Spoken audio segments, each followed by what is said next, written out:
We welcome you tonight. As you see on the graphics, the Poor People's Campaign Mississippi Moral Monday, sponsored by Repairs of the Breach, the Mississippi Poor People's Campaign, the National Poor People's Campaign, the Kairos Center, and Roland Martin Unfiltered. And we're all coming together on tonight and for this nationwide speak out against the Jackson water crisis, so that you get the truth from the people who have seen it, who have lived it for years, who've been there on the ground, and who are really the moral voices and the moral heroes of our time, and also from the mayor, who's been standing with the people, a people's mayor, nonpartisan people's mayor, there in Jackson, Mississippi. We're here this Monday, September the 12th, for this live stream, and then you will see another flyer later. It will be put up on Monday, September the 26th. We will be in Jackson, Mississippi, for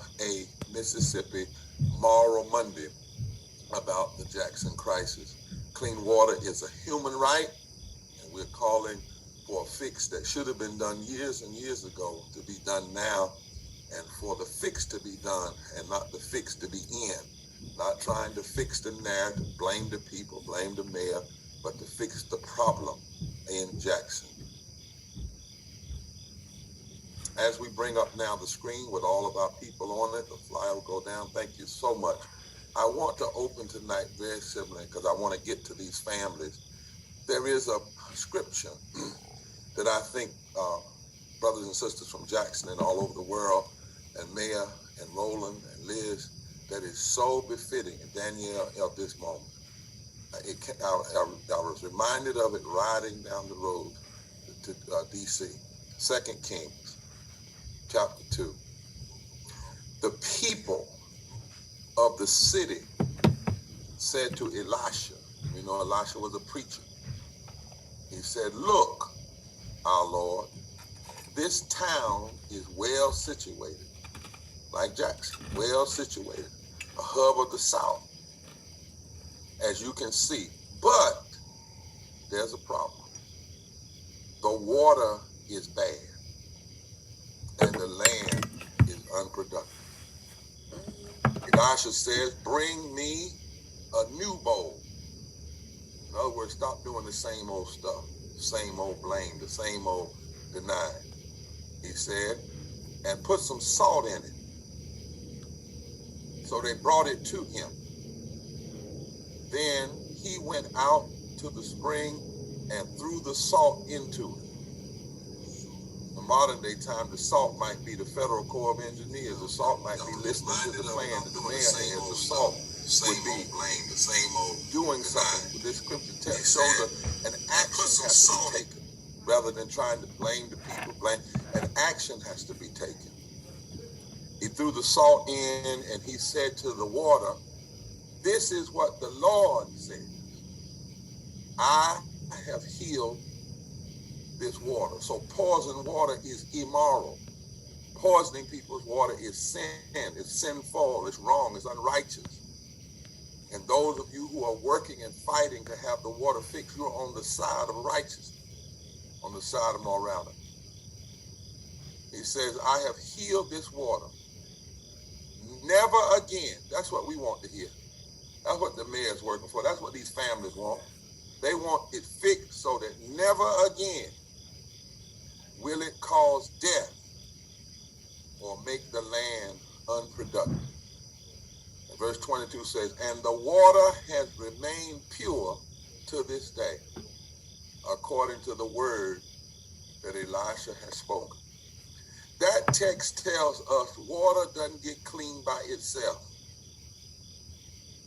It only gets clean when there is a decision that it is immoral to leave communities with dirty water. It would not be allowed if it was in Mar-a-Lago. It would not be allowed if it was in the heart of Washington, D.C. It should not be allowed in the city that holds the capital of Mississippi. And now the crisis hurts everybody. You'll see tonight black people and white people, and young and old and male and female standing together saying, We are the citizens, and this doesn't have to be. That text reminds us that water is only poison and unpure when actions are not taken to keep it clean. It doesn't have to be this way. The mayor and the members of that family, they have a plan. What we do not have a lack of a plan. Mississippi is not in lack of money, nor the federal government to fix it. What we have had is a lack of political action and moral consciousness. And that must change because, as Elisha said, what all of us should hope, not only in Jackson, but in Flint or wherever it is when it comes to dirty, poisonous water that poisons people and poisons the land, we all should be fighting for this to be said. Never again. Never again. Miss Yara Allen is going to lift us in song to pull us together. And then Miss Danielle Holmes will introduce all of the families, and the families will testify from their own space and their own place about what they know, what they have lived, and what they are demanding across all races, all creeds, and all cultures. They, tonight, their voices is the salt. Like in that text, they are the salt that are seeking to heal the waters of Jackson. Ms. Allen. Thank you, Bishop Barber. Good evening, family. You know, we're going to do a song right now together that echoes everything that Bishop Barber said. There's something wrong with the water, and it has gone on far too long. And if we all remember, this is a song that we've been singing for some time now, and it still holds true. It rings true in Jackson. Somebody's hurting our people, and it's gone on far too long. And the resolution that we've made is that we won't be silent anymore. You can remain on mute, bring all your energies together, and we're going to lift this song and these verses. Somebody's hurting our people, and it's gone on far too long. Yes, it's gone on far too long. I tell you, it's gone on far too long. Somebody's hurting our people, and it's gone on far too long. And we won't be silent anymore. Well, there's a crisis in Jackson, and it's gone on far too long. Yes, it's gone on far too long. I tell you, it's gone on far too long. Well, there's a crisis in Jackson, and it's gone on far too long. And we won't be silent anymore. Did you hear? Somebody's hurting our families, and it's gone on far too long. Yes, it's gone on far too long. I tell you, it's gone on far too long. Somebody's hurting our families, and it's gone on far too long. And we won't be silent anymore. Yeah, our people need clean water, and it's gone on far too long. It's gone on far too long. I tell you, it's gone on far too long. Our people need clean water, and it's gone on far too long. And we won't be silent anymore. Yes, somebody's hurting our people, and it's gone on far too long. It's it's gone on far too long.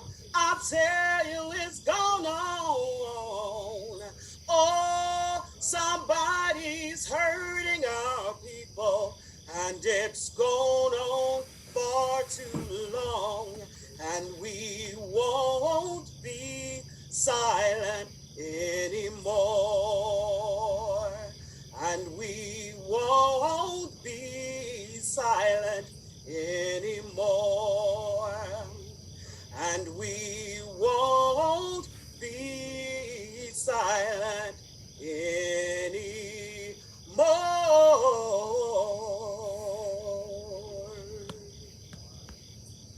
Thank you so much, Ms. Yara, National Theo Music College. And we're not going to be silent. We're not going to let a narrative go out that tries to blame this mayor for things that have been existing long before he ever came there. He's trying to fix it. We're not going to let folk blame it on the current citizens, because these realities could have been fixed a long time ago. What we are going to do is say now is the time, and we're going to join forces with the folk on the ground all across the country and raise the moral cry, the moral push. I'll be at the White House tomorrow, Mr. Mayor. They're doing the IRA, and while I'm there, I'm going to say to some folk, look, we can do everything we want to, but you got to deal with Jackson and support that mayor. We all need to be saying the same thing everywhere. I don't care whether you're a black politician, a white politician, or whatever. All of us need to be clear. Mayor's got a plan, support the plan. People in Jackson's got a plan. They know what to do. Let's stop all this other stuff and heal the water.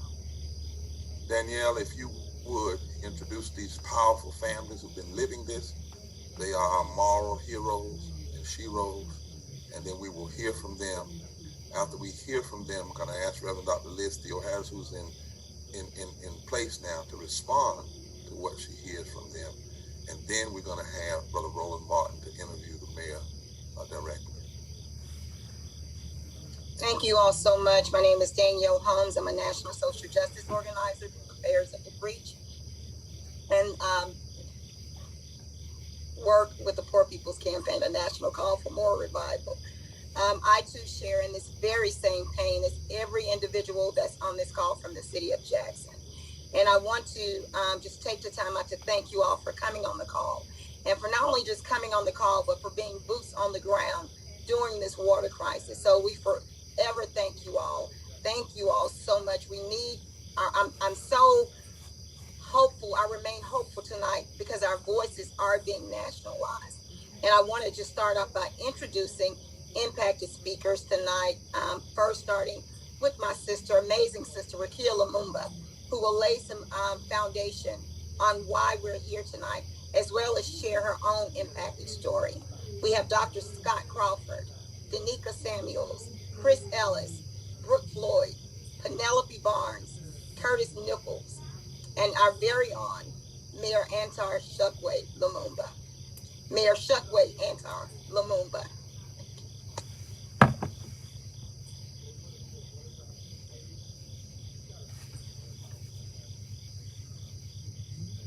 Rukia. Thank you so much, Danielle, and thank you, everyone. Much thanks to Reverend Barbara and the entire Poor People's Campaign for lifting this issue, for talking about Jackson. I apologize, I'm having a little tech issue, so I'm going to have to keep my camera off as we're on this virtual today. But, you know, I'm Rukia Lumumba.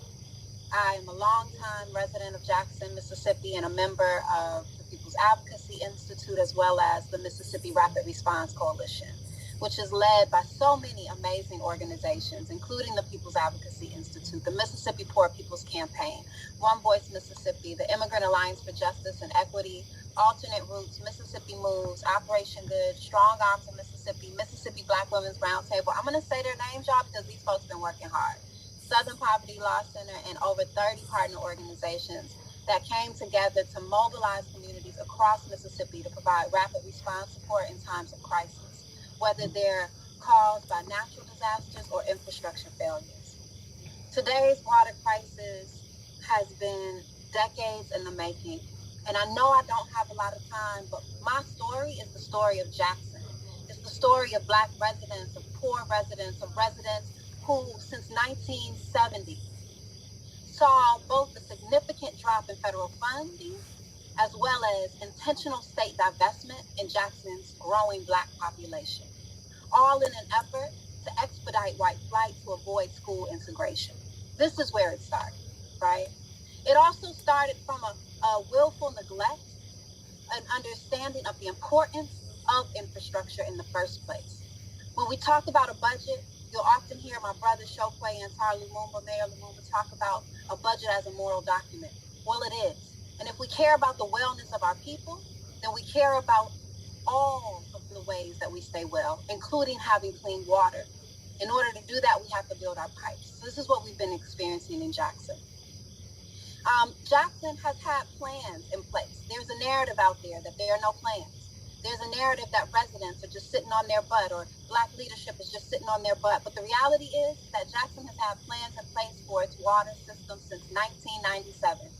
Even in 2013, residents came out in droves and voted to tax themselves an additional 1%, y'all. We voted to tax ourselves an additional 1%, of which all that money would go towards our water infrastructure issue. And that little bit of money that we earn from that 1%, right, is still controlled by the state and is only a fraction of what the billions of dollars that we need to actually fix the problems of our water infrastructure, which the state has failed to do. You know, we talk about some of the most recent things that we've done. Even as early as 2020, there was legislation introduced to help not only help Jackson's water infrastructure, but also many rural communities in Mississippi that are experiencing the same water woes. And in 2020, state legislators passed this legislation, but the governor vetoed that. Governor Tate Reeves vetoed that legislation, depriving both Jackson and rural communities of the funds needed to actually fix our water infrastructure.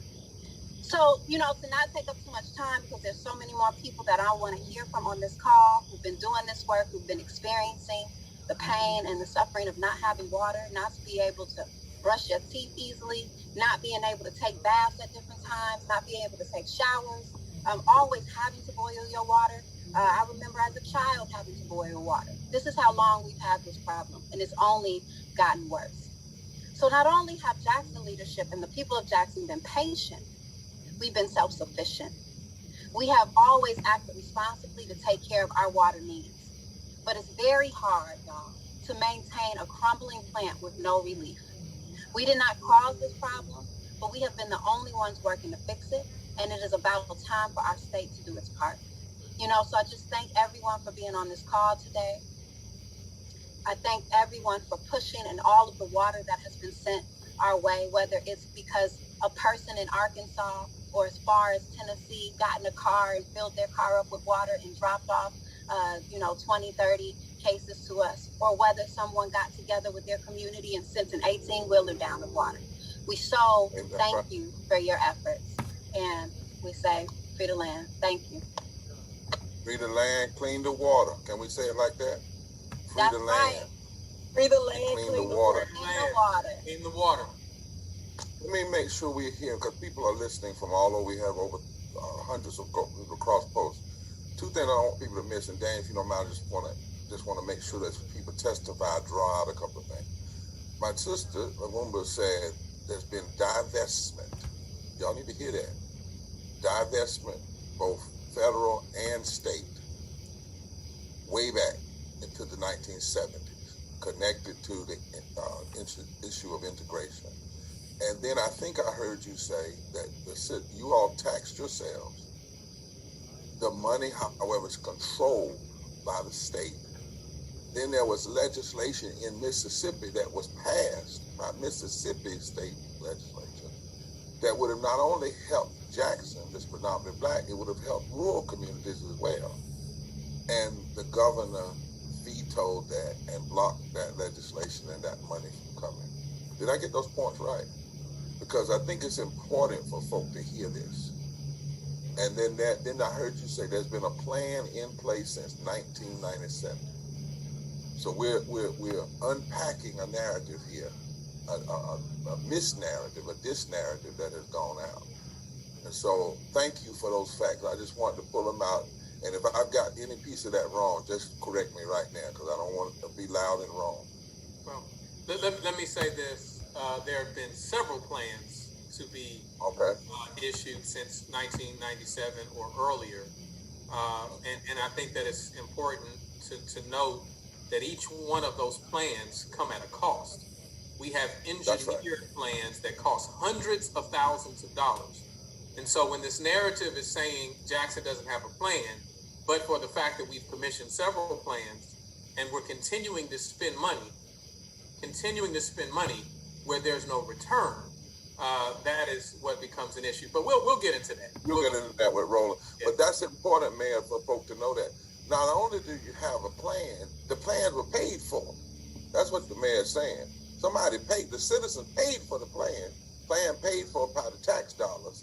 So the plans have been paid for and done. The issue is moving the plans, and you can have all the plans you want, but if folk block the funding to implement the plan, then the plans just come on the shelf, and it only comes out when we have the water like we have it now, and then people want to run and blame everybody else. But we're not going to let that false narrative go out there from anybody.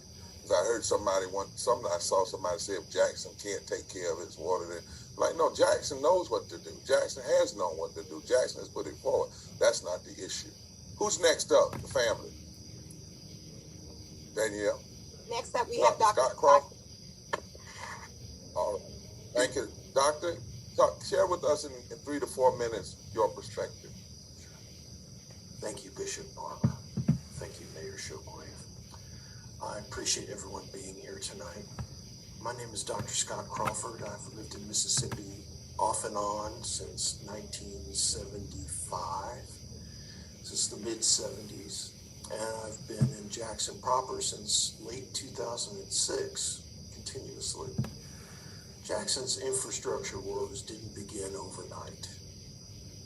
They can be traced back to historic divestment that began 50 years ago in the early 1970s. And they only accelerated in the 80s and the 90s, continuing on to today. I live with progressive multiple sclerosis, which forced me to retire early. I use a power wheelchair for mobility and can no longer drive. My friends with disabilities and many older adults who can't drive are dependent upon friends or family to deliver heavy cartons or cases of water to their homes, or make the untenable choice of drinking unclean, unsafe water. In my case, my disability doesn't allow me to carry large, heavy packages of water in my wheelchair, nor do I have the strength to do it. Many of our older adults are in a similar situation. We're grateful for the outpouring of concern and volunteers to deliver water to our homes, but this just cannot and should not be sustained forever. We, the people of Jackson, need the basics of life. Clean water, available directly from our taps. It's impractical for people with serious disabilities to constantly depend upon regular deliveries of something as basic as water. We already depend on others to do other things for us, like shopping and running errands, things like that. Adding water to it just adds additional burden. To those around the country, I want to say this. Jackson's population doesn't have even a fraction, not even a fraction of the money it would take to repair our water, our storm water runoff, our flooding problems, or other infrastructure problems. We don't even have a fraction of that money. It will require significant state and federal investment. And we've been asking for that investment for many, many years now. We can only hope and pray that now, with the eyes of the nation on us, that our state leaders will work with the city to make our capital the place we all want it and need it to be. Thank you, Dr. Crawford, and thank you for your courage and for lifting up the piece we don't often talk about. While we may speak in terms of race and class, but let us not forget disability that hits so many people. And thank you for reminding us that it will take a coordinated effort, and Jackson cannot be treated like the World Bank treats some countries, where the federal or the state government says we'll do certain things, but there's some quid pro quo kinds of things and power that the city must give up. That's what happened in Flint, where we ended up there. This is something that should be done and should have been done a long time ago.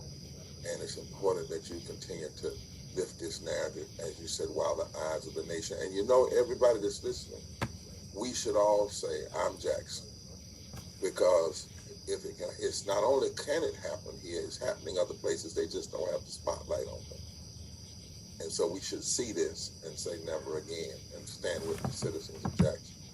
Next on the list. Danica Samuel. Hey, how y'all doing? I'm Danica Samuel. I'm a mother of 6 kids. I have been living in a poorest area of Jackson, Mississippi. My family life has been chancing in a struggle to serve in a constant condition of no water, of simple as unclean water, while living in property. I never thought in my lifetime that I would have to constantly get water and told them in buckets to flush water. And also I have to dip this water out of a bucket to take a bath, to cook. And constantly have to tell my youngest kids, please don't drink that. They can't wash their face. They can't brush their teeth. And I don't want people to feel like that. I'm just out here saying this is my everyday life, each and every day with 6 kids. And it is very hard. And it's a struggle over and over and over and over again. And I might cry, but I feel like it can't get no better, no worse. It has to get better. And I thank Ms. Danielle Holmes. Not only do I boil water, cook for my kids or whatever, each and every day at 8:30, I make it to the site. At 9 to 7, I hit the streets with Poor People Campaign organization each and every day and pass out water through my whole entire city to help ones who are just like me. And yes, I am the poor community. I stand in a low-income community, and it's hard. Me and 6 kids each and every day. But I thank Lamuma Raquel for giving me the opportunity to help myself and my kids and Mississippians. And just for me and also give me strength to keep going each and every day. No matter how hard it gets, no matter how frustrated I get, I still have to do this because this is unfair to Mississippians. This is unfair to me to not have unclean water. We need clean water to survive, to live. And this just not no story. This is my life story each and every day. And I have to constantly pray and remind myself and look my kids in their eyes and see what they mean to me. My mayor is only one person. I was born in 1986. It's been like that ever since I was little. And I am 36 years old of age right now. He only one person. It been messed up way before him. My mom. And he do the best he can. And my mayor just don't sit in no office. He be out there on the ground with us. He help us distribute that water. We can call him and he'll come out on the ground. We never, ever, Jackson never had no mayor to come out on the ground and help us like Lamuma do. And I thank him goes out to Miss Danielle Holmes. And I thank you, sister. And Poor People Campaign organization is the best thing that ever happened to me. It also gives me the strength and the motivation that I can do it, that I am somebody. Indeed, my sister, you are a modern day Elisha. Your words are like salt. We're going to get this water healed, not just for Jackson, but for all people. Sometimes moments come like this, but they are the beginnings of the transformation.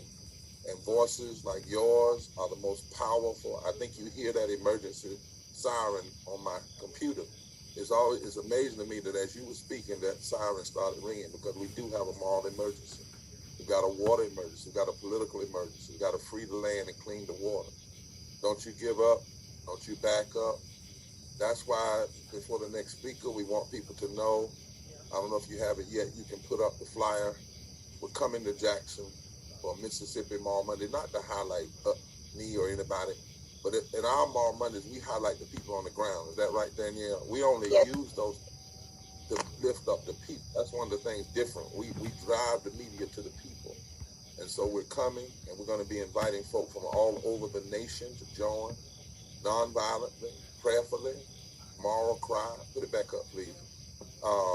For a Jackson, Mississippi National Mall Monday on the 26th of September. You'll hear more about it. Those of you that are here, we want you to come, and we're going to get some insights from the mayor and others, because we don't want to put any kind of hardship on the city. And this is primarily about people from Jackson, and their voices continue to be heard, and their demands be heard. This is so fixable. This is so fixable. But we do not have a lack of plans or a lack of money. We just have a lack of moral conscience and political action. And it's time. That young lady said 6 children in all of this time. And let me just say that right now, before the next speaker, Danielle, tonight we're going to commit from Poor People's Campaign, from Repairers of the Breach. And I'll talk to Liz. I want to talk jointly before we do the PPC. We'll do something there. But from Repairers of the Breach, we're going to commit $20,000 tonight for water and those kinds of things that are needed on the ground to help. We know y'all are valid. We know you got groups down there that have resources, but we all need to put some skin in the game, and we all need to be supportive all around the nation in this moment. So I just want to announce that, not for any accolades or anything else, but to say we all are declaring free the land, clean the water. The next family.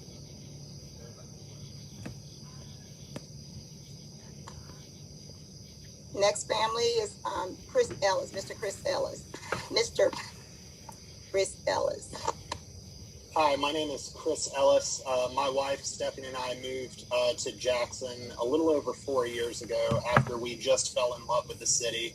And we knew that the city had infrastructure issues before we moved in. In fact, I was made very well aware of it by many friends and coworkers when I said that we planned to move and buy a home in Jackson.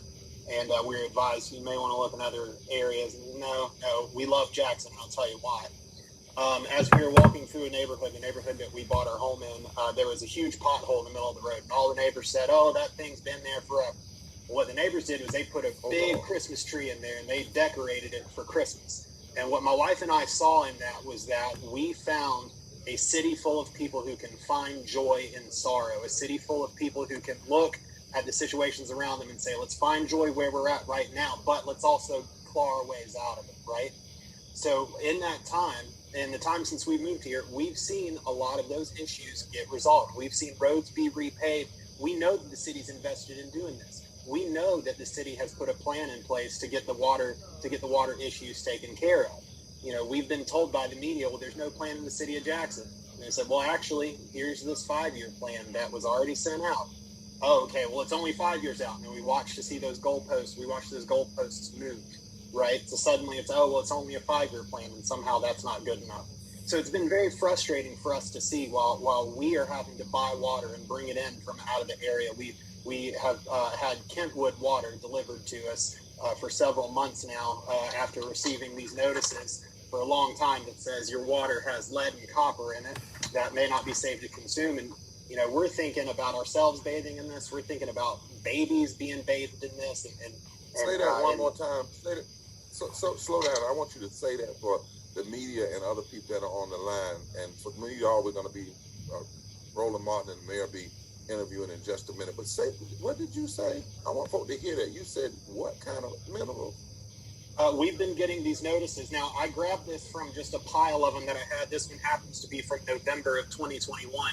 Notices that say that there's lead and copper because the water quality parameters do not meet minimum values and that there has not been corrosion control properly installed. Now, I know... Yes, sir. Lead and copper. And all I can think about is, first of all, my wife and I, we want to start growing our family. I know I don't want to be bathing my babies in this. I'm thinking about people like Danica, who's already said she's got 6 babies. She's bathing her babies in this, or having to find a different way to take care of just keeping her babies clean. And I know that the state has the resources, and I know that the city has the plan and has the gumption to get it done. So what I get really bent out of shape about is, where is the disconnect? Where is this level of distrust coming from that is keeping the funds that are needed to implement these plans, to get them put in place? I've seen what happens when the city has resources to fix the issues in front of it. That pothole that made us move here because there's a Christmas tree in it, that pothole's been filled. All the big roads around us have been repaved. We know that when the city has resources, they get stuff done. And I know that there's a plan out there to get the water treatment plants fixed and to get our water system under control. My wife and I have been very, very fortunate that we've been able to get water delivered, that we have been able to go out and buy the water that we need. But we know that there are those, that there are neighbors of ours who aren't as lucky as we are. And I worry every day and every night about how those folks are going about their day-to-day lives, having to deal with this water problem, when I know that our city has a plan to implement it, and I know that our state has the resources to help us fix it. But for some reason, it's taken all the media attention to even get our governor to have a single press conference with the mayor. We can't put aside our pettiness long enough to do more than that. We have to do better. We have to do better. Yeah. Because I don't think that if you're a Republican or Democrat, that drinking lead doesn't poison Republicans, but it does poison Democrats. And it's a good thing the mayor's nonpartisan. I mean, I don't think that lead says, okay, if you're white, I'm not going to kill you, but if you're black, I am going to kill you. I mean, the fact of the matter is, lead and copper are not supposed to be consumed. Clean water is what's supposed to be consumed. And that alone, because what you're talking about is policy violence. And what I hear you all describing is policy violence. And if anybody dies from this policy violence or has died, I would go so far as to say it's policy murder. Because it's not, the greatest sin in the Bible is not when you don't know something and you do wrong. It's when you know not to do it, but you do it anyway. And that's what we see here. This does not have to be. People who are listening hear that. Where would your level of outrage be if not only did you have to bathe, but if you get real, real thirsty and didn't have any water, you'd have to literally drink lead and copper in water, all because political types have refused for years to fix it because they're stuck in a narrative of the past, in a narrative of racism and classism that is now poisoning, hurting, making sick, maybe even killing people and citizens of Jackson. Think about that. The next speaker, Danielle. Next speaker we have is Brooke Floyd.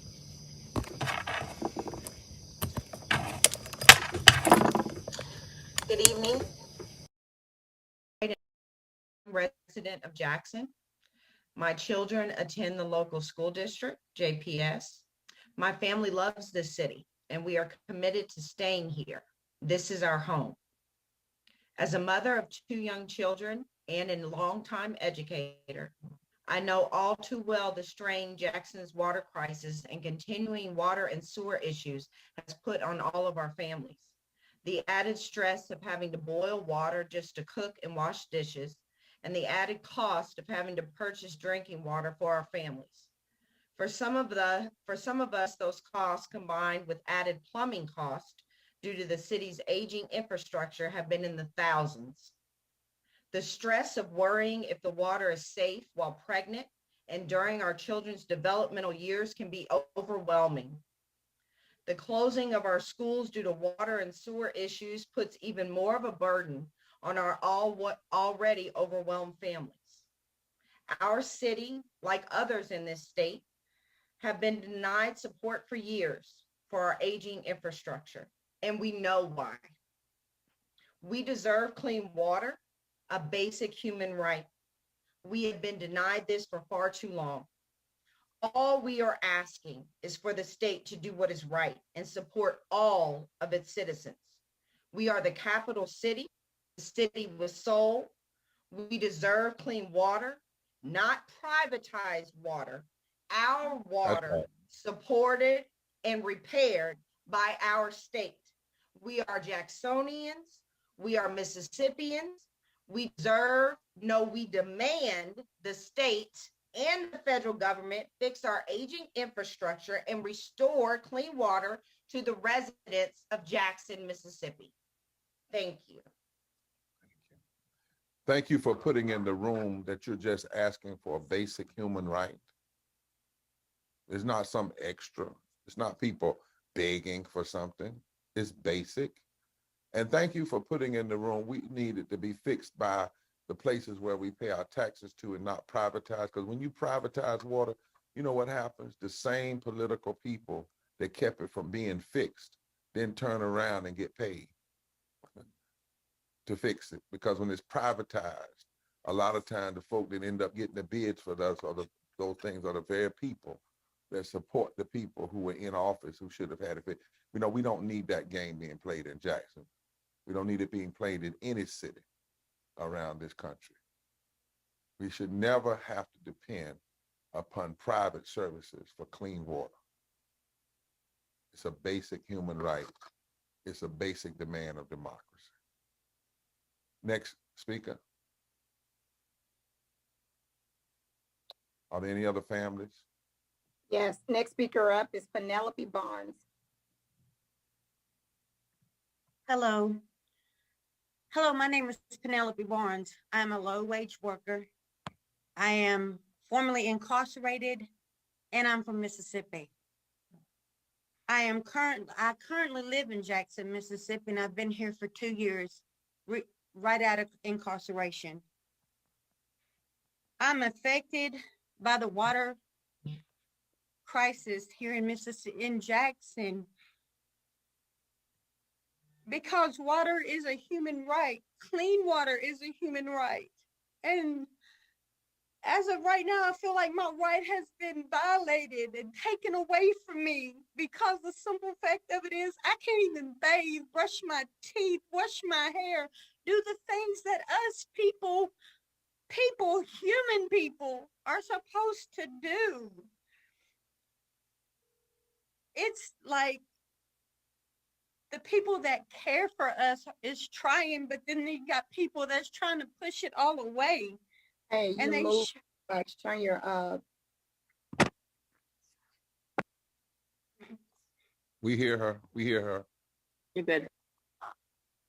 Penelope, come back on. We hear you. Okay, this is the way this has affected me so much. Is it's affected my mental and my physical health. I suffer from PTSD, bipolar, and some other things, but I also am a heart patient. I have a pacemaker, and I'm not supposed to be under any unnecessary stress, but right now I'm under the unnecessary stress because I'm having to wonder where my water's coming from, because I can't get it out the tap. I can't do normal things out of the tap water that we are supposed to have. It's our human right. Clean water is a human right. And it, like I said earlier, it's been taken away from us. And it shouldn't be. It should be allowed to be out of our faucets, where we're allowed to flush our toilets right, wash our hair, take care of our children. And we're not allowed to do that right now. We're having to depend on a bottle of water. And that's if you can get it. I have no transportation, so I'm having to depend on people to deliver it to me. Thanks to Miss Danielle Holmes and the people that's done it, like the Rapid Response, the Mississippi Poor People's Campaign, the people on the grounds, they've helped us so much by being able to bring it to us. Like I said, I just want my human right, clean water. That's all. That's all. We will not be silent anymore. Thank you, Penelope. You're exactly right. And you know, this issue, you bring another issue to the table. It's like, what does it say when you can be incarcerated and get clean water and then come out of incarceration and can't get clean water? In fact, that's another form of incarceration, another form of being being incarcerated, because now you're being incarcerated from a basic fundamental human right. But that's why we can't be silent. That's why we can't stand down. That's why the whole nation, all of us, have to stand up. This must be the moment that all of us say, never again. And I'm not a lawyer, but I'm sitting here thinking of some things I'm going to say to the mayor. I'm saying offline, because there's some things that people who have blocked, if they don't go ahead and fix this, then block this, should have to face. And you should not have government policies by the state that cause you to get sicker or cause you to get worse or potentially cause you to die. That is not equal protection under the law, which is a fundamental principle. I think we have one more family, Danielle. Yes, we have Mr. Curtis Nichols. Brother Nichols. Good evening, Reverend Barber, Mayor Lumumba, Danielle, Rukia, everyone on this call, all the different organizations. I appreciate your time. I'm actually on a film set, so please forgive me if people walk in on me. I just want to speak on behalf of the entertainers in Jackson, Mississippi, and business owners. A friend of mine, good friend of mine, started his coffee shop right on the day of the pumps collapsing. This is an issue that has been going on for a very long time. I remember when I first came to Mississippi in 1999. The mayor may not know this, but his father represented me. Came to Mississippi as an artist in residence teaching art.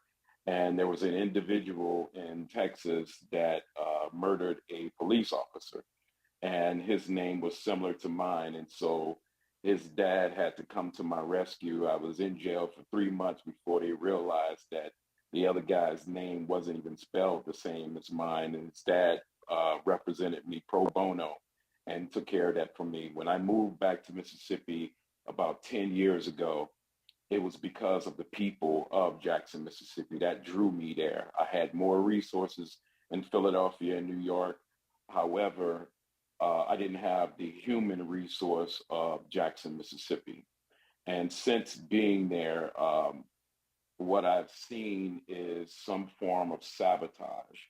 I've spoken to many business owners where they have been told that they would have it better had they moved outside of the city of Jackson, if they moved to Ridgeland. Costco's, one of the manager of Costco's told me that 3 years before they moved to Mississippi, they were told to stay away from Jackson, that they would have it better if they move into Madison or Flowood or Ridgeland and places like that. We're in the middle of a pandemic. We're in the middle of, it's a different virus hitting every other month. And water is something that's needed for people to stay clean, stay healthy, and fight off these diseases. And we feel attacked. We feel attacked, and we feel as though this is some sort of coordinated effort to ruin our city. When this happened, It was nothing for me to shut down everything that I was doing and come and help out in any way possible. You know, run forklifts, deliver water to businesses, deliver waters to homes, take it door to door, however I needed to do it. I wanted to unite with as many organizations as possible to make sure that we all have what we need and that we know that we care for each other. And that's all I have to say. Thank you. Brother, you mentioned this whole business of under attack and COVID. Thanks for bringing that into this conversation. CDC is saying you need clean water. Governor's vetoing fixing Jackson's water. CDC is saying you got to have water to protect yourself. But federal government, nor the governor, nor the others have unleashed the Corps of Engineers. CDC says you need clean water. Instead of talking about public fixing, people want to talk about private fixing and trying to blame the mayor. CDC says you need clean water. Some people are using what's happening in Jackson, as you said, a form of political sabotage and trying to create a donut of economic vitality around Jackson, but then make Jackson the whole. Can't stand for that. You can't allow that. And it's going to require every form of push and moral push. I heard somebody say that the mayor and the governor this other day did a piece with the mayor that didn't come without you all, without tenacity, without just speaking truth, without standing for what's right, without making sure that you will not be silent or unheard anymore. We got to clean the water. We got to free the land, and it must be public. We got to free the land. We got to clean the water, and it must be public. We got to free the land. We got to clean the water. It must be a public fix. We won't be silent anymore. This is a basic human right. We can't live in the narrative of the past that is still seeping in the present, where racism and classism have for years poisoned the mind and the water of Jackson. It's time for the healing of the water. Prayer is good, but prayer must be engaged with purpose, power, protest, and there must be action. And that action cannot be another 10 years, 5 years, 2 years. People are dying, people are hurting, people are being made sick, and you are hearing the voices right here. One more time, put that flyer up on Monday, September 26th. You'll get more about it. But we will be having a mass Moral Monday, National Moral Monday, Mississippi Moral Monday, National Speak Out in person, where the voices of Jackson will speak to the nation. It will be in Jackson on the Monday, September 26th, and you'll be getting time and others. And one of the things we believe we found out in North Carolina when we did Moral Monday, we kept it going and going and going, and it ended up giving the political and the moral pressure to create the political space to win some key victories. But what we will not do is be silent anymore. I want, just before Roland Martin takes over now, to interview the mayor, to have Reverend Dr. Liz Steele Harris, who just jumped off the plane and who is a co-chair of the Poor People's Campaign. And as I said, her and I will be putting our heads together. And when we come to Jackson, we'll have a gift from the PPC. I wanted to announce a gift from Repairers because I can do that. And we had a meeting today with our people. But Liz, as you hear this, as a mother and as someone who has stood along poor and low-wealth people in housing issues, climate fights, what are these testimonies, as somebody in New York, what do these testimonies say to you from where you sit? And what is your word to the people who want to know, should I be supporting this? Should I be joining the voices? Should I be a part of the action step? We've got almost 500,000 people. We're going to be asking them to take some very clear actions. Everything, Mayor Daniel, will be based on what you all say. If you all tell us that you need thousands and thousands of people to contact the Senate's office or whoever, then we will turn loose what we have to join in what you have. But Liz, where you are, just getting off the plane, what does this say to you? Well, indeed, it's an honor and a blessing to be in this speak out with everyone this evening, and thanks to the families, thanks to the mayor, thanks to everyone in the Rapid Response Coalition and the Poor People's Campaign across this country for the leadership that we're seeing out of Mississippi. Bishop Barber opened with a text from the Hebrew Scriptures from Kings about Elisha. And the words that people were just sharing made me think about the freedom fighters that we follow in the Exodus, who had a long history of being rebellious, had a long history of organizing and mobilizing, much like the folks that are in this speak out this evening, the long history that Mississippi has had of both oppression, but also a long history of people speaking out and making sure that we will not be silent anymore. And I think about, when freedom fighters said it was just too much in Egypt, and then waded into the water and saw those chariots drowned. They got to the other side, but there was still oppression. And I think about those freedom fighters going to Mara, where the water was bitter, where it was poison. And it was poisoned not from the people in that town, not from the local authorities, not because, as we've been hearing, there wasn't a plan, but because oppression, the lack of infrastructure, empire benefiting from punishing those who dare to speak out and organize and mobilize. But the people, those freedom fighters cried out, just like the people on this call are crying out this evening, and their voices are heard. And in that moment, God responded and said, we can bring about clean water. And we know that that's possible in Mississippi, in Jackson. But it's only possible when we have this diverse group of freedom fighters that are on this speak out this evening. And so I just encourage everyone, the thousands upon thousands of people that are gathered with us online this evening, to heed the call coming out of Jackson, Mississippi right now, to join that fight, to cry out like we're hearing, free the land, clean the water, and make sure it's all public, and to keep on supporting the people of Jackson, Mississippi, the people of the state of Mississippi, and say that it just does not have to be this way, and we have a role to play. And so just honoring the voices, the stories that are with us this evening, and just excited to be here with you all.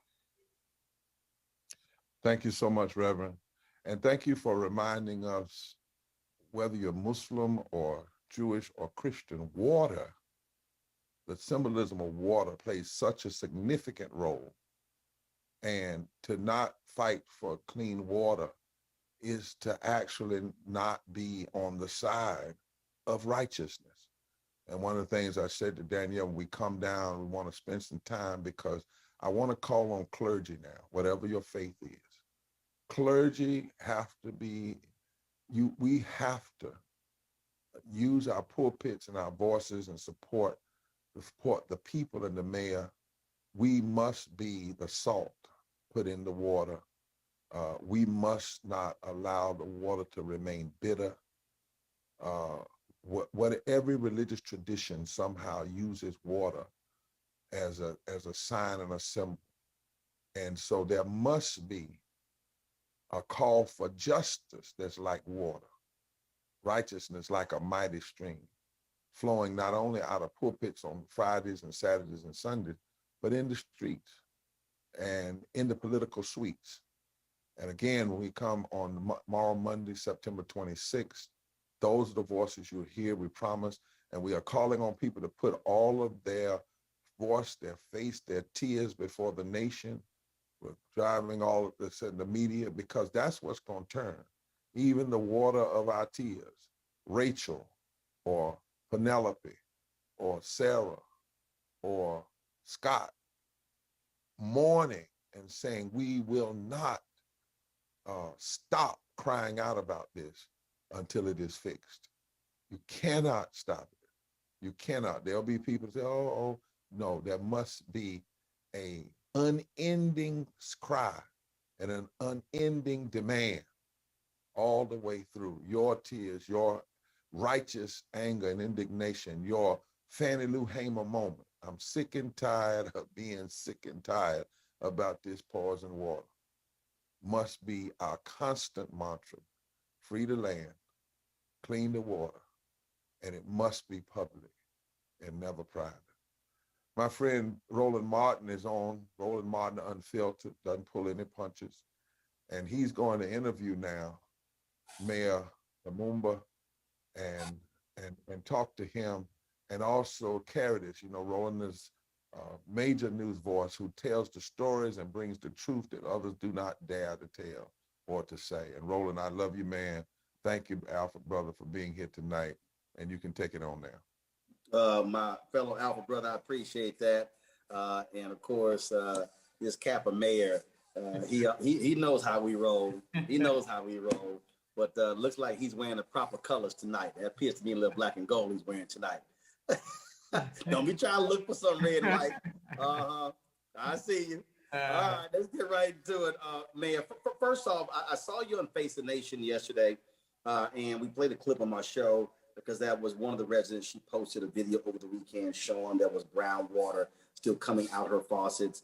And so just lay out exactly where y'all are, because folks were saying, oh, water's now pumping. So the clean water's now back in Jackson. I've seen some people actually post that. And so where exactly are you at in terms of clean water going to all of the homes? Well, brother, I want to get to your question, but before I do that, I just want to thank you, my brother. I want to thank Reverend Barber and the Poor People's Campaign, all of the associated organizations and the people of Jackson.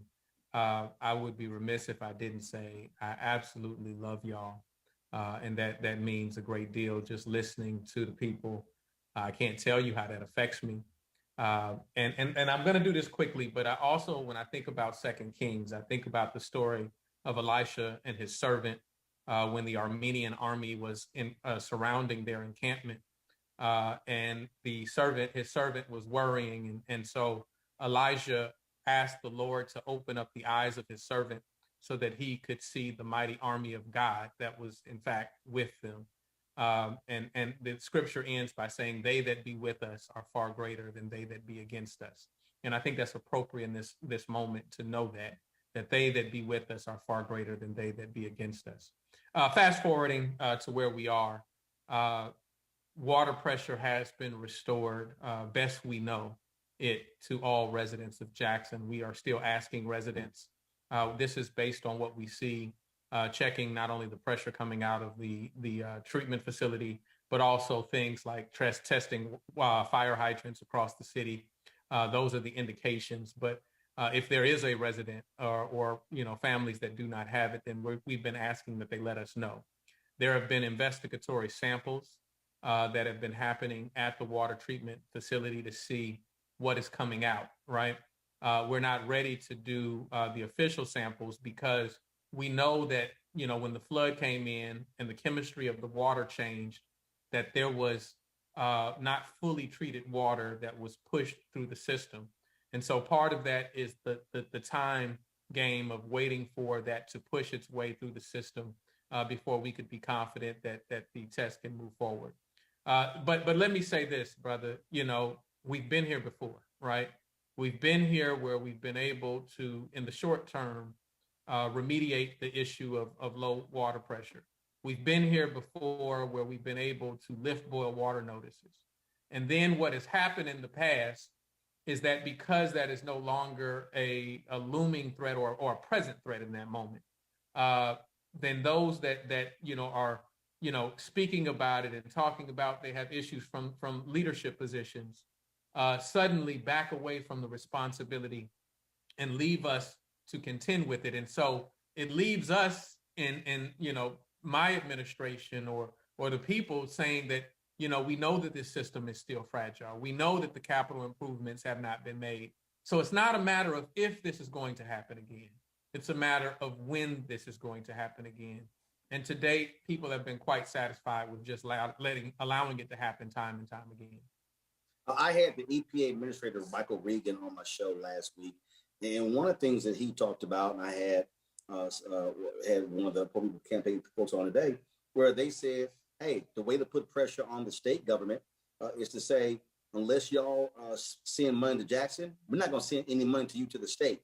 I asked you on the show, is there a way for the federal government to bypass the federal government and send the money, bypass the state government and send the resources directly to the cities?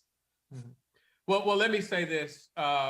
When the state receives money, out of these infrastructure acts, there's something called a state utilization plan, where they have to submit their utilization plan to the federal government and get approval for how it is going to be used. And so what we have to do is, make certain that there are sufficient guardrails around if the state does not have a plan that addresses cities like Jackson, that addresses our serious need, then we do need the federal government to step in and deny it all. That if you're not going to treat us with equity, if you're not going to have equal protection, the legal term that Bishop Barber raised, then we're going to deny funding to you. Now, there are competitive funds that the city of Jackson can go after and have gone after. A good portion of those federal funds, the portal opens up in October, right? We've gone after SRF loans, which are federal funds, right? Often the state makes this a narrative around why should we help Jackson? First and foremost, let's be very clear. It isn't the state's money to begin with. This is federal dollars that have been sent through the state of Mississippi with cities like Jackson in mind. And so, I have to lift up, not only have we commissioned a plan that was paid for by Soul Engineering, by AJA Engineering, and by Neil Schaefer Engineering collaboratively to produce a capital improvement plan that we have relied and created various documents that have been shared with our delegation, that have been shared with the governor, that have been shared with our congressional delegation, that emphasize the engineered estimates of what we need to do and a prioritized list of what has to happen. I have to lift up that my predecessors did the same thing. Whether we agreed on everything, I have to give them credit where it is due. Tony Yarber, who was immediately before me, lifted up issues with the water. My father lifted up issues with the water and our need to address this. I'm sure Mayor Frank Melton, who's no longer with us, did as well. But I have been able to confirm that Mayor Harvey Johnson has done it, right? And it even predates Black leadership. It goes to a point where our city has begun to turn the corner of what the demographic represents. And so those are the things that we need our people to understand and know. Now, when it comes to this question of a plan, not only have we submitted a plan, but here's the other key conversation. Plans are an intended path forward, right? Or a suggested path forward. Sometimes there are disagreements, i.e. immigration plans, i.e. healthcare plans and the like every presidential candidate has, right? And then they debate whether they agree with it or disagree with it. The problem that I have is not only the failure to recognize that we have had plans, but it is the failure to communicate around them, period. To say, well, maybe you need to include this. Maybe we need to see a little more of this, or maybe the timelines or the phases in which we do this would help us around this. What it simply means is that our priority hasn't been those who have responsibility, their priority. And that's the thing that hurts the most. I was looking at one story, and it said that the state had somewhat of $1 billion surplus last year, and that when it came to Jackson's request from the state, Jackson got zero. Yeah. I'm also understand that that Jackson sends more sales tax revenue to the state of Mississippi than any other city in Jackson. So you have this surplus, And one of the reasons you have a surplus is because of all the sales tax money that's coming from Jackson, plus the fact that for every dollar in taxes paid in Mississippi, 4 comes from the federal government. So really, when you say that's not Mississippi's money, that's the federal government's money coming in. And so it gives off the impression that there is a deliberate attempt to starve your city. Yeah. Well, let me say this. First and foremost, Jackson is 3 times larger than the next largest city, right? So Jackson's contribution to the state is far and wide beyond, in any municipality that can compare. And in addition to that, most capital cities in our country, because a good portion of the property in the city are state properties that you cannot tax, right? They get what you call payment in lieu of taxes. It recognizes the hardship of being the capital city, right? The limitations over your financial growth because you're the capital city. We don't get that in Mississippi, right? We don't get that, right? So you have a lot of land where you have buildings and offices and all kind of stuff that's state property. So therefore, you got no shot at getting property taxes if businesses want to operate on that land. Absolutely. And so also, in addition to not getting our equitable share of resources, when we step in and fill in the gaps, when our residents who demonstrate shared sacrifice, as we talked about the infrastructure, the 1% legislation or referendum that the residents voted by over 90% in order to tax themselves. Hear that again. The residents voted over 90% to tax themselves. There is a commission that is largely approved by the state that determines where that money gets to be appropriated and the master plan, or they have to approve the master plan over those dollars, right? And so they still leave this caveat that allows them to control. And so when it comes to things like, not only do we have a drinking water and that being the most critical issue, we also have a wastewater challenge where wastewater is coming up in people's homes, in their yards. And they have written in their bylaws, essentially, that we can't apply money to those issues, right? And it isn't enough money to deal with these challenges, but it was a start that the residents gave, where there's still control over that, right? There was legislation some years back called the CCID, which carved out state-owned property, carved out neighborhoods that I can't tell you why they're incorporated in it, right? That there is a special allocation of funds to their roads, to their infrastructure, and there's supposed to be money that goes towards extra protection around public safety with, right? And so when you look at the state and their response here, you have UMMC, which is the medical center that is owned by University of Mississippi and is a state entity. While Jackson is dealing with water issues, they have a water tower, right? You look at the state fairgrounds, right?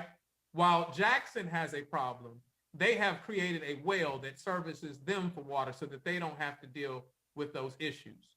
Time and time again, we see the state create guardrails that protect them, right?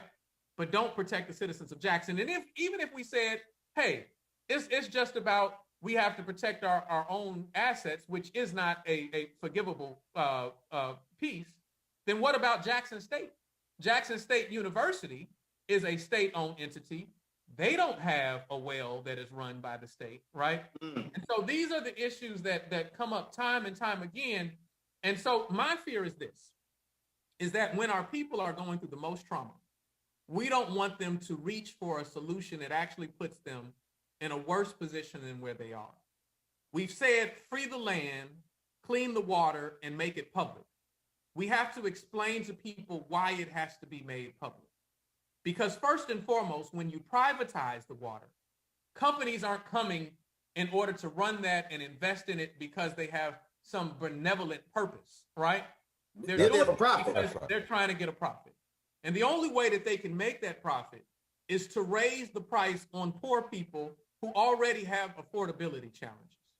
Why don't we want the state to run it, right? Well, when we're talking about these issues of equity, when we're talking about these issues of not getting our fair share, then why would we trust the state to run it? Furthermore, the state doesn't have the capacity themselves because they don't have the personnel necessary to run Jackson's water treatment facility, which is probably the most complicated in the country, but certainly the most complicated and complex in the state of Mississippi, right? So they're looking to get a third-party operations and maintenance group that they would contract out to work, to operate and fill in those gaps. Jackson was already in a discussion about an operations and maintenance group that we could contract, not privatize, but contract that out. So if they're in the same discussions with the same company that we're in, then their purpose is not for it to function correctly because they recognize the same company that we recognize. Their purpose is to capture the revenue. Thirdly, the last option that they have put out is the option of regionalizing, saying that you need more ratepayers on the system in order to maintain it. On the surface, it makes sense. But when you think about it in a little more critically, it entirely breaks down. So when Jackson was larger, of course you had more ratepayers that could support the system and maintain it. As people moved out, that became a challenge. As we look at a regionalization model, what you have to understand is that when you bring in those other cities, yeah, you have more people that are paying to the system, but they depend on water in order to maintain their services, the revenue from water in order to maintain their services, just like Jackson does. And so you expand the perimeter of your responsibility. Now you have to take care of their pipes. Now you have to take care of their ditches. Now you have to take care of all of their infrastructure problems. And you're under a regionalized system where you have to believe that they're going to prioritize Jackson over these cities and communities that they continuously don't prioritize us over, that they don't give us our equitable share. And so I want to lift up right now, if I could ask the Poor People's Campaign to do anything right now, is to lift up these facts, to understand the history of this struggle, and to understand what is taking place. The lieutenant governor met more than 3 years ago with a concession firm about my water system, right? About how he could maybe enter into an agreement where they would pay money to take over the system and that they would be able to take the profit. Why is the lieutenant governor having a meeting 3 years ago about Jackson's water system? Why aren't they meeting with the leadership for us to control that and to talk about what we felt was in our best interest? I'm hearing from state legislators who are passing those same narratives. We have people who are willing to push us into a private session, a special session with the legislature just so that they could take over Jackson's water system. These are the things that have to be lifted up. These are the things that our people are crying out about. And Roland, just before you raise your final question, Roland, I want to talk with you and Liz and our policy people about us putting a fact sheet together, just like that, that is stamped with Roland Martin Unfiltered, PPC, Repairs, Cairo, because you're exactly right, that is the problem. And we know in this country, you create a false narrative, and then you even get people in trauma, which is really an ugly thing, to catch people in trauma. That's like putting somebody under, waterboarding them and then asking them to answer a question. You put them under trauma. So in essence, Jackson is being waterboarded by political processes and trying to make the citizen who just want the clean water make decisions, blame it on the current mayor, not tell the truth of things I'm hearing about what already could have been done. And we must say that it doesn't matter what color you are. If you're a political person in Mississippi, you should be standing with this mayor and the citizens. You should not buy into any of this foolishness about the privatization, where on the back end what's going to happen is there are people that call for privatization. In some way or another, they are going to benefit if you follow the money, either benefit in political contributions and all kinds of things. But you said three things, Mayor, I want to lift up. Number one, and Roland pointed this out, I want to push it a little deeper, Roland. Not only is it not Mississippi's money, it's Roland Martin's money, it's North Carolina's money. See, the federal tax dollars that come to Mississippi come from all over the country. Right. So people all over the country should understand your money that you're paying and putting into the federal government to, in fact, help a place like this is being held up by the state. It's not even that it's not their money, it's all of our money, right? Right. That's what a federal appropriation is. And then the next two things is to hear this stuff about carve-outs. Now, I had not even heard that. You're going to carve out a park. And if I'm not mistaken, that's the same state park that they locked people up in back in the 1960s. If I'm not mistaken, that's the same area over there. You're going to carve out water for a fairground, excuse me, not a park, a fairground, and carve out water for a hospital. I can get that, but then not for Jackson or just fix the system. And then thirdly, this business of wrapping some tape around, that's my analogy. And as soon as you can get the pressure up a little bit and get a little clean, you just, all the media goes away and you stop and quit the process of doing what needs to be done and fix the system. Now, y'all know I can't do it, Roland, I can't do it, but I really want to go to Nina Simone right now, but I ain't gonna do it. I ain't gonna do it. I can. Her song Mississippi Goddamn. My goodness. You know, I ain't got no column. Come on. Well, it gets deeper than that, right? So this is the latest effort to siphon off resources from Jackson. Instead of applying things to Jackson, they siphon it off. When I met with the lieutenant governor, I think now 2 years ago or better, on another legislative request for resources, it was asked of me for the rest of my team to lead. And in that, he said, listen, you know, there's a lawsuit that's going on right now where the state is trying to take over our airport and regionalize it, right? An airport that the residents of Jackson invested in, an airport which is a profitable institution. And so they wanted me to drop that lawsuit and give up our airport and say, well, maybe we'll give you somewhere in the neighborhood of $30 million, right? My response to that is that I must be dumb and cheap, right? For us to give up an airport for $30 million. And that has to be the impetus by which I could even talk about things like the infrastructure needs of water, right? And so I want my people to be very clear. Don't allow somebody to step up and act like they're your savior now, right? Don't allow that wolf to come in sheep's clothing like they're trying to support us. When they tried to take our airport, there was an effort to take over our school district, right? And we were able to stop that. And now there's an effort to take over our water. None of this is coincidental. Right. None of it is coincidental.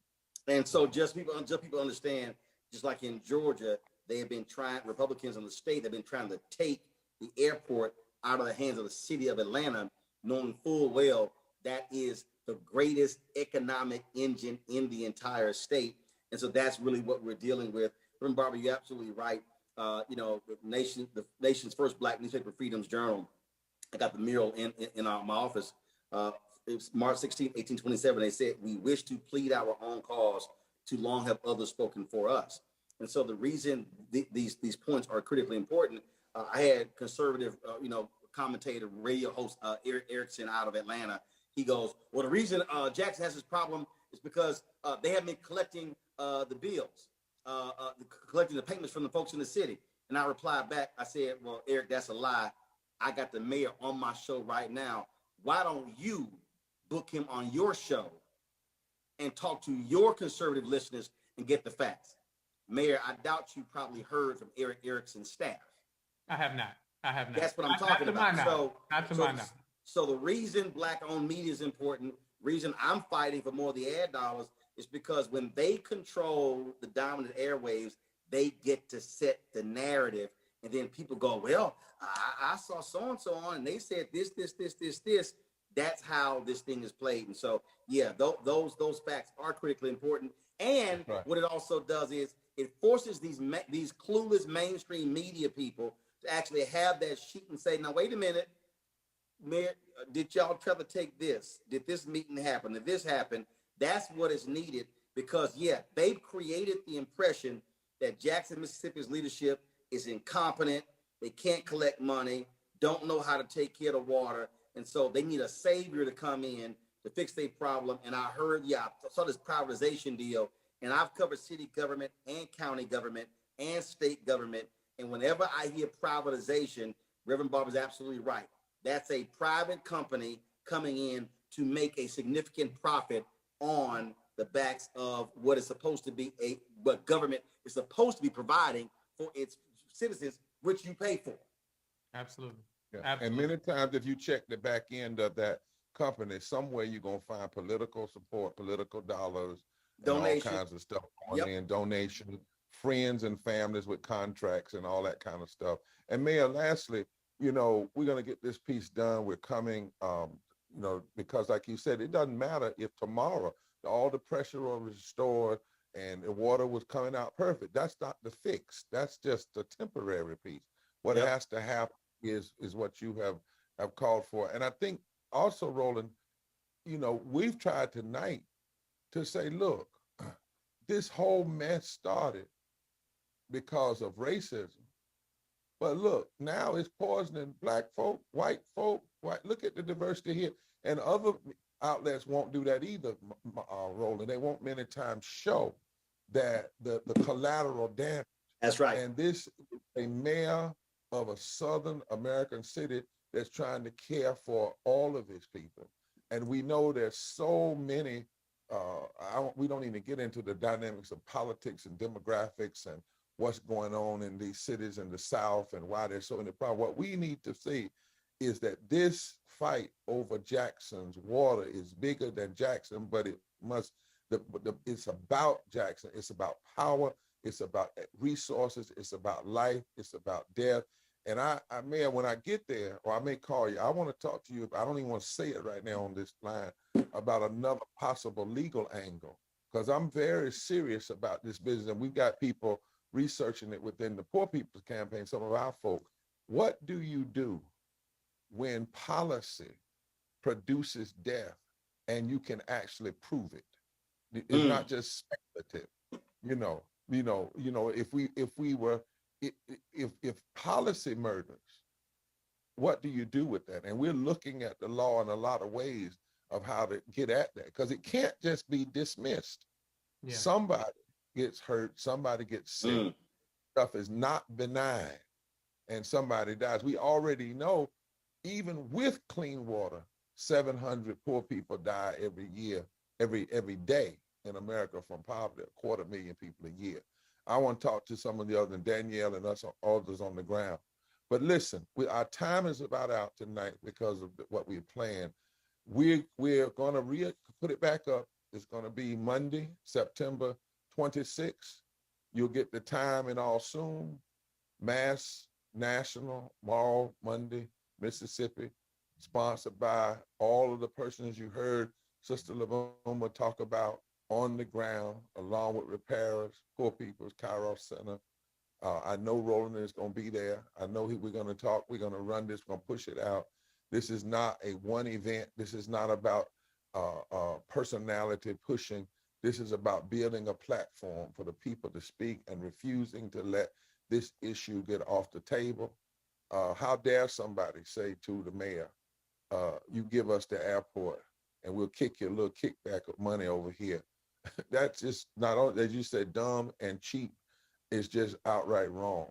What needs to happen is this basic fundamental human right needs to be fixed. And as I said in the campaign, we said we don't care if you're black, white, Democrat, Republican, moderate, independent. To us in the Poor People's Campaign is, look, if you're not on the side of free the land, clean the water, and make it public, then we have to challenge that and challenge you, because that's where the people are. That's what the people want. That's what this people's mayor wants. That's what the folk have wanted for years. And I appreciate you, Mayor. One other thing. You said something that, and I'm going to close here. You said, look, I'm going to give credit where credit is due. And you listed that mayor before you, your father, other mayors, and even before Black leadership, this issue, Jackson has offered a way out, a plan, and a way to clean the water and keep it public. So this mayor is magnanimous in that. He's not trying to claim to be the savior under his tenure. He's simply trying to finish what should have been finished and completed, Liz, a long time ago. Danielle, thank you so much for bringing on these powerful families. We promise you that on the 26th, we're going to give them even greater platform and access. We're going to be calling on all the media to come, because this is what's going to happen. They're going to have to see all of these folk and all their diversity standing together and refusing to be silent and refusing to back down. Why? Because they are the salt. And the Bible says, Elisha said, give me a bowl, put fresh salt in it. He put the salt in the water, and the water became clean. You all are the salt. The mayor is the salt. Roland Martin is the salt. Protest speaking out, standing up is the salt. And we're going to pour that salt in the waters of, in the dirty waters of politics until the water of Jackson becomes clean. God bless all of you. Forward together and not one step back. Love you, Roland. Take care. Thanks so much, y'all. Take care.